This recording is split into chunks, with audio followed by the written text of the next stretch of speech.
अडानी अंबानी को पीछे छोड़कर इससे आगे निकल गया। जिस टाइम से बीजेपी की सरकार आई थी उस टाइम अडानी का हिंदुस्तान के अंदर तक 600 नंबर था। आज 12 साल के 13 साल के दौरान में ही आज वो पूरे हिंदुस्तान को 600 को छोड़ के पहले नंबर पर आ गया। क्यों आ गया? कारण तो होगा कोई जो नंबर 1 पर आ गया है।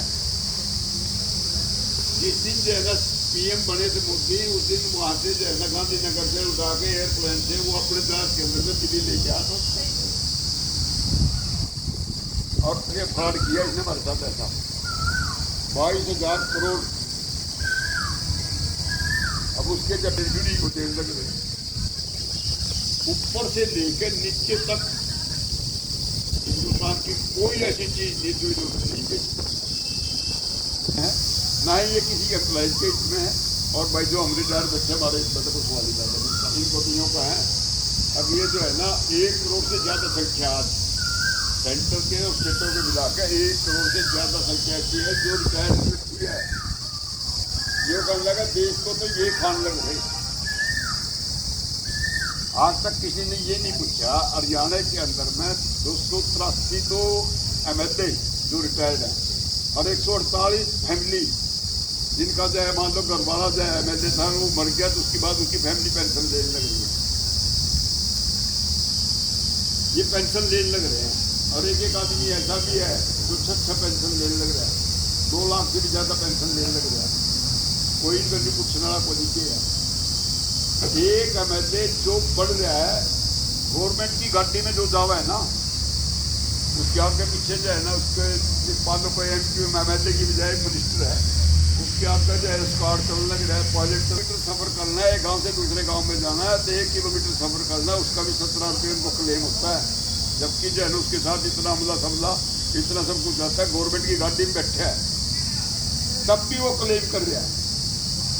उनका तब भी क्लेम बना हमने अपनी स्कूटर मोटरसाइकिल से 1 बुक का इकट्ठे हो जाए तो उसमें भी इनको चल दो है जो का ये एम्प्लॉज इकट्ठे क्यों है, ये रिटायर कर्मचारी के चाहिए। आम पब्लिक के अंदर में ये कमाया कि इनको क्या चाहिए। आ जाओ जी आ जाओ, आओ भाई आ जाओ।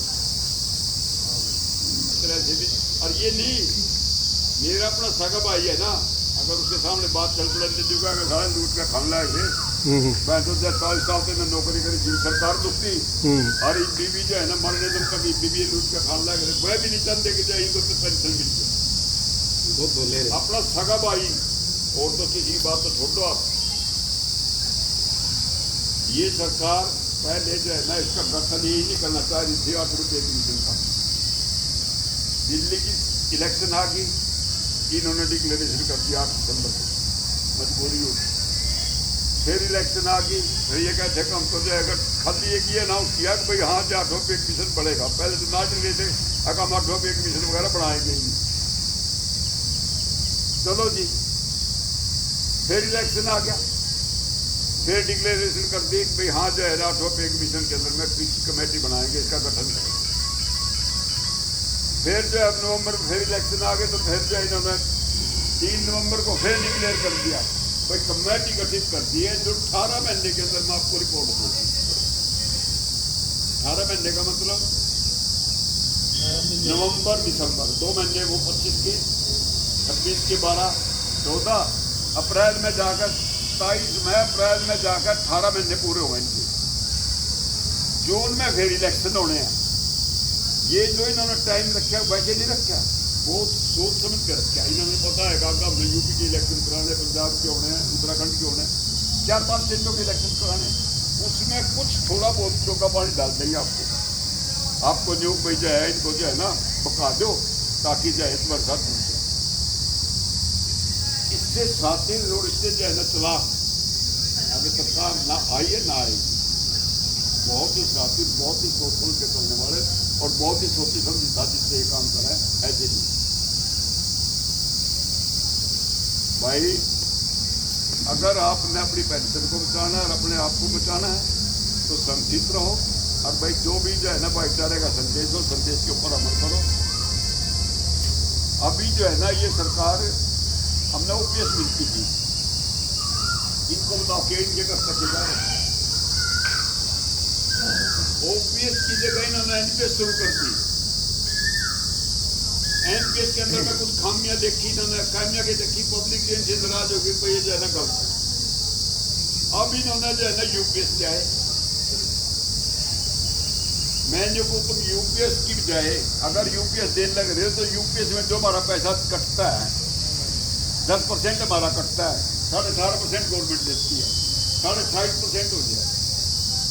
मान लो किसी आदमी ने 28.5% जो है ना, अगर 37 साल नौकरी करी, 38 साल नौकरी पूरी फुल पेंशन मतलब करी, उसका टोटल जितना पैसा बढ़ता है एम्प्लॉय जियो का, वो हमें पेंशन ना दो, हमारा वो पूरा पैसा दे दो, हमें हमारी पेंशन होगी। नहीं दे रही, यूँ कहे नहीं जी इसका जो है ना 60% देंगे, कभी कहें 40% देंगे। उसके अंदर में भी वो करा। पहले एनपीएस में क्या था, एनपीएस के अंदर में जो है ना उन्होंने कहा जो है ना ये पैसा जो है उसमें लगाएंगे शेयर बाजार। जो आदमी तनख्वाह ले रहा है, मास्टर लेक्चरर 1 लाख से 1,20,000 से ऊपर तनख्वाह लेने लगे, उसको एनपीएस में डाल दिया। उसका जो भी था वो पैसा सारा सारा जो है उसके अंदर में चल जाए शेयर मार्केट। शेयर मार्केट के अंदर में उसको मिला 4400, 7,000, 10,000, 11,000। जो आदमी 1.25 लाख रुपये लेने लगे उसको 11,000 में क्या होगा? 11,000 में उसके करके दूध का भी काम नहीं चलता। मतलब ये सरकार हमें बकाने के चक्कर में अभी भी यूपीएस यूपीएस सबको छोड़ कर भी कोई एक और स्कीम निकालने के इरादे में बना रहे हैं। अभी उससे पहले देखो क्या करेंगे क्या नहीं करेंगे।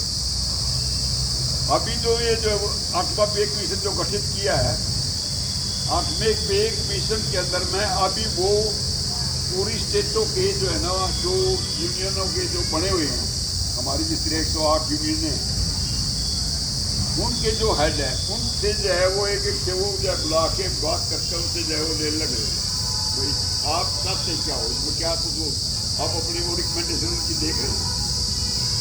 और अभी तक उन्होंने 11-12 स्टेटों के अंदर में जाकर अपनी उसकी जो भी प्रक्रिया है वो पूरी कर ली गई है, और 17-18 अभी जो स्टेटें ऐसी भी है जिनके अंदर वो अभी बाकी भी है। अभी ये प्रक्रिया चल ही रही है, देखो इसमें होगा क्या। उसके बीच में भी एक बार आपने सुना नहीं होगा, एक बार एक ज्ञान आ चुका है अपने सीतारामन जी का, अब भाई जो रिटायर्ड कर्मचारियों को हम ये दे रहे हैं जो, या डीआर दे रहे हैं जो, ये इनका जायज़ नहीं है, गलत है, इसको ख़त्म करें। देखो इसके ऊपर अमल क्या होता है। अगर हम सारे तो संगठित हो गए पहुँच गए तो हम ले लेंगे, अगर हम संगठित नहीं हुए हमें कुछ नहीं मिलेगा। तो भाई ज़्यादा ना बोलते हो, मैं तो आपको यही कहूँगा कि भाई जब भी कोई बुलावा है समय का ध्यान रखा जाए। जो है ना 11-12 बजे, मान लो 11 बजे, अब हमने जैसे टाइम रखा था 9 से 11-20 मिनट रखेंगे भाई, 11 बजे के बाद कोई आवाज़ फिर लगा कहना भाई वहाँ तो मीटिंग ही नहीं पाई।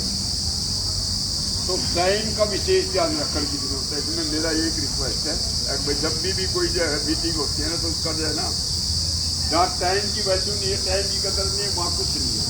हमने सबसे पहले टाइम की कदर करना सीखना पड़ेगा, तभी